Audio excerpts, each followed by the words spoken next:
நாம சந்திச்சிருக்கவே கூடாது. நான் அப்படியே போயிட்டு இருந்திருப்பேன். In fact I'm going.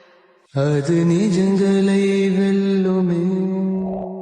இரண்டாவது தடவையா மறுபடியும் அவனையே போய் காதலிச்சா நம்ம என்ன பண்ண முடியும்? சிலது நாம எவ்வளவு பிரிச்சாலும் அதோட வழியை அதுவே தேடி போய் சந்திக்கும். அவங்கள மாதிரி இல்லை தேழ்வலையா நம்மை நெருப்பினில் வீசிய பேரு பாரிதுதான் விதியா இறைவன் சதியா மணல் கா